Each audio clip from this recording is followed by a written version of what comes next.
Hello friends, welcome to SSC coaching centre. दोस्तों, मेरी आवाज़ हो सकता है साफ नहीं आ रही हो क्योंकि गला बैठा हुआ है सर्दी जुकाम की वजह से, तो मैं पूरी कोशिश करूंगा आपको समझाने की। चलिए स्टार्ट करते हैं। पहला सवाल है, किसी वस्तु पर 20% की छूट दी जाती है, पुनः 30 की छूट दी जाती है, तो समतुल्य पट्टा ज्ञात करें। देखो, दो छूट है इसमें, एक 20% की छूट है, दूसरी 30% की छूट है, तो समतुल्य पट्टा हमें इसमें ज्ञात करना है। इसको करने के लिए मैंने पहले भी बहुत बार फॉर्मूला आपको बताया है। देखिएगा, a प्लस बी प्लस का ए बी बट्टे 100, ये मैंने आपको बहुत बार बताया होगा।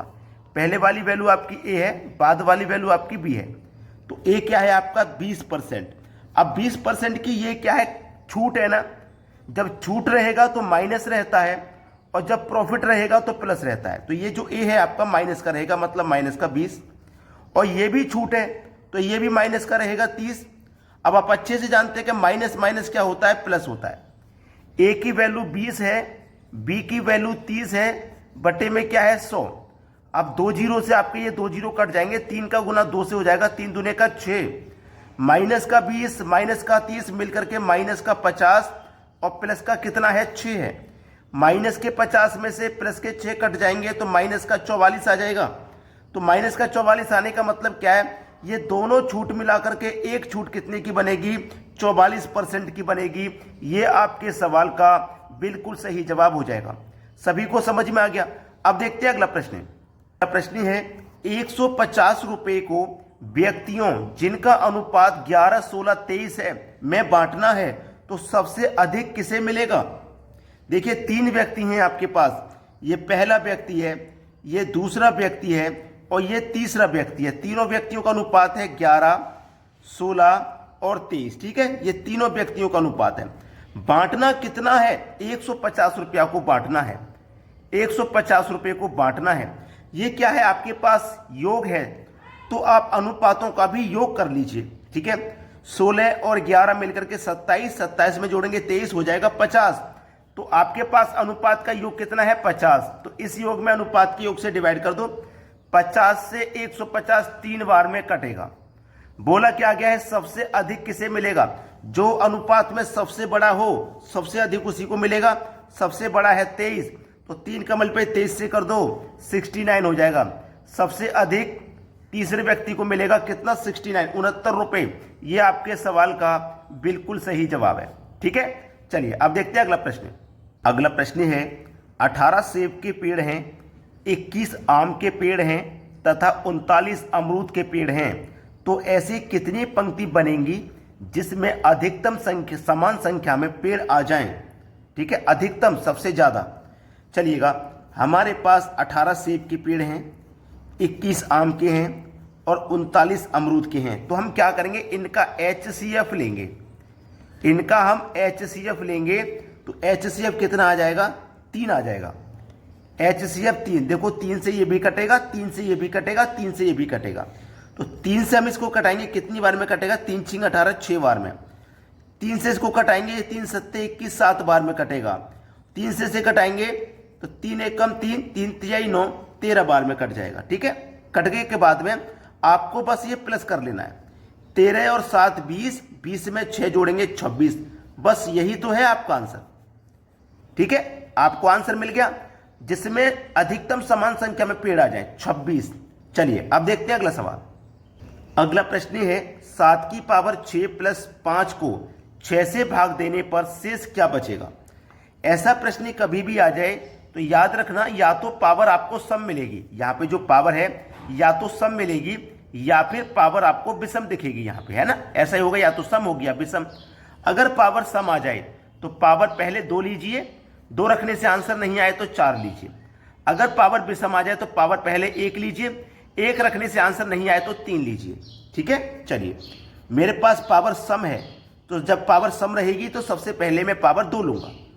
ठीक है, पावर 2 प्लस का 5, 6 से भाग देना है, 6 से हम इसमें भाग देंगे। चलिएगा, 7 की पावर 2 का मान 49 प्लस 5, 6 से भाग। अब 49 में जोड़ेंगे 5 तो कितना हो जाएगा, 54। 6 से देना भाग, अब 6 से इसमें भाग दूंगा, 6 निम 54, 9 बार में कट जाएगा। ये हो जाएगा आपके प्रश्न का बिल्कुल सही जवाब। अब हम मुझसे पूछा क्या था, ये सही जवाब नहीं है, गलती से हो गया, हमें कटाना नहीं है, हमसे पूछा शेष क्या बचेगा, शेष। तो यहां पे देखिए जब मैंने 6 से 54 में भाग दिया तो ये पूरा पूरा कट गया 9 बार में, यानी कि शेष कुछ भी नहीं बचा, जीरो बचा ना, शेष कुछ भी नहीं बचा आपका, तो जीरो आपका आंसर हो जाएगा, शेष कुछ भी नहीं बच रहा है। ठीक है, ये गलत था, ये 9 आंसर नहीं था क्योंकि 9 बार में तो कट रहा था। ठीक है, हमसे पूछा गया था शेष, तो शेष यहाँ पे जीरो बच रहा है। अब देखते हैं अगला प्रश्न। अगला प्रश्न है 7:9 में क्या जोड़ा जाए कि 13:14 हो जाए। देखिएगा एक बात मेरी हमेशा याद रखना कि अनुपात का मतलब बटा भी होता है, यानी कि अनुपात में कोई भी संख्या उसे आप बटे में लिख सकते हैं। जैसे 7:9 है, आप इसे 7/9 लिख सकते हैं। ठीक है, उसने बोला क्या जोड़ा जाए, पता नहीं है क्या जोड़ना है। जब नहीं पता तो आप x जोड़ लीजिए, जब नहीं पता तो x जोड़ लेते हैं। उसके बाद हमारा अनुपात 13:14 हो जाए, अनुपात का मतलब बटा भी होता है, तो 13:14 को आप 13/14 लिख सकते हैं। ठीक है, अब क्या हो जाएगा, क्रॉस गुना, 14 सत्ते 98 प्लस 14 का मल्टीप्लाई x में करेंगे तो 14x हो जाएगा, बराबर 9 का मल्टीप्लाई 13 में करो 117 प्लस 13 का मल्टीप्लाई x में करो तो 13x। अब x वाला टर्म एक तरफ हो जाएगा, 13x प्लस का है इधर आके माइनस का, तो 14x में तो 13x घट जाएंगे, केवल एक x बचेंगे। ठीक है, ये 98 इधर आएगा तो माइनस का हो जाएगा, 117 में से 98 को घटा देंगे 19 बचेगा। x का मान कितना आ गया, 19। हमसे बोला गया था क्या जोड़ा जाए, नहीं पता था हमको क्या जोड़ना है तो हमने x जोड़ा था और x का मान आ गया 19। इसका मतलब हमें कितना जोड़ना है, 19 जोड़ना है। यह हमारे सवाल का बिल्कुल सही जवाब है। अब देखते हैं अगला प्रश्न। अगला प्रश्न है एक व्यक्ति 120 किलोमीटर प्रति घंटा की गति से जाता है और पुनः उतनी ही दूरी वापस 80 किलोमीटर प्रति घंटा की गति से आता है, तो औसत गति ज्ञात करें। देखिएगा औसत गति पूछा है ना, तो औसत चाल बराबर फॉर्मूला मैं यहां पे लिख देता हूं 2xy बटे में x प्लस वाई। देखिए कोई दूरी है, जैसे यहां से लेके यहां तक की कोई दूरी है, तो पहले तो व्यक्ति गया था, ठीक है, 120 की चाल से, फिर वापस लौटा है 80 की चाल से। यहां से लेके यहां तक गया था पहले, फिर वापस लौटा है, यानी कि एक ही दूरी को दो बार तय किया है। एक बार तय किया था 120 की गति से, दूसरी बार में तय किया है 80 की गति से, है ना। चलिए, हमारा x का मान होता है पहले वाली गति, y का मान होता है बाद वाली गति। हो जाएगा सवाल, अब तो कुछ भी नहीं है इसमें। यह हमारा 2 इंटू x का मान 120 इंटू y का मान 80 बटे में दोनों को जोड़ना है, यानी कि दोनों जोड़ना है, 80 और 120 को जोड़ेंगे तो ये 200 हो जाएगा। तो 200 में 2 जीरो से ये 2 जीरो हम कटा देंगे, 2 से ये 2 कटा देंगे, 12 × 96। औसत गति क्या हो जाएगी, 96 किलोमीटर प्रति घंटा। यह आपके सवाल का बिल्कुल सही जवाब हो जाएगा। सभी को समझ में आ गया ना। अब देखते हैं अगला प्रश्न। अगला प्रश्न है एक वस्तु को 240 रुपए में बेचने पर 20% का लाभ होता है, 210 रुपए में बेचने पर कितने प्रतिशत का लाभ होगा। बहुत ही बढ़िया सवाल है ये, बेहतरीन क्वेश्चन। देखिएगा ध्यान से, क्या हम 240 रुपए में बेच रहे हैं तो हमको क्या हो रहा है, 20% का लाभ। भाई 20% का लाभ कब होगा, जब हम 100 की चीज को 120 में बेचेंगे, है ना। तो हमारे पास ये जो वैल्यू है 240, ये 120% की वैल्यू है 240। ये जो 240 है ना, ये 120% की वैल्यू है। हम क्या करेंगे, 100% का मान निकालेंगे। तो कैसे निकालेंगे, 240 में 120 से डिवाइड कर दो, 100% का मान निकालने के लिए 100 से मल्टीप्लाई कर दो, 0 से 0 कटेगा, 12 दूने का 24, 2 का मल्टीप्लाई 100 में कर दो, 200 रुपये।